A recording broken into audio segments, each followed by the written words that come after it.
तर मित्रांनो, येत्या 22 सप्टेंबरपासून आपले जी-एस-टी स्लॅब रेट पूर्णपणे बदलणार आहेत. कारण कालच आपले फायनान्स मिनिस्टर निर्मला सीतारामन यांनी जी-एस-टी स्लॅब रेटमध्ये मोठी घोषणा केलेली आहे.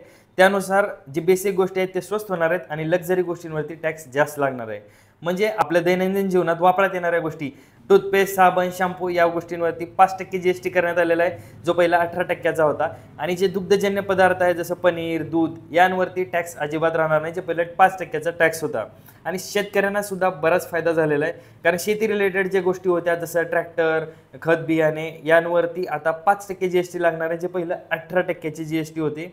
आणि सगळ्यात महत्त्वाचं म्हणलं तर हेल्थ इन्शुरन्स आणि टर्म इन्शुरन्स यावरती पहिलं 18% जी-एस-टी लागायची, जी आता 0 झालेली आहे. म्हणजे हेल्थ आणि टर्मवरती आता अजिबात जी-एस-टी लागणार नाही. त्यामुळे प्रीमियमसुद्धा बरेच स्वस्त होणार आहेत आणि इन्शुरन्स इंडस्ट्रीमध्ये सुद्धा चांगली ग्रोथ येईल. आणि यानंतर जे AC, fridge, washing machine, two wheelers, four wheelers, स्वस्त फोर व्हीलर्स यावरती सुद्धा आता 18%चा जी-एस-टी करण्यात आलेला आहे, जो पहिला 28% होता. म्हणजे 10% जी-एस-टी कमी झालेला आहे. 10% या गोष्टींवरती सूट भेटणार आहे. त्यामुळे यामध्ये सुद्धा चांगली ग्रोथ होणार आहे.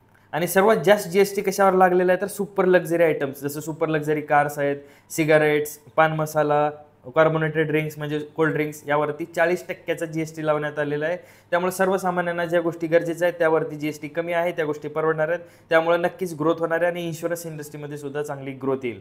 आणि तुम्हाला जर अजून काही डाऊट असेल तर नक्की तुम्ही आम्हाला विचारू शकता. आणि अशाच माहितीसाठी जाधव इन्व्हेस्टमेंट्सला फॉलो करा. थँक्यू.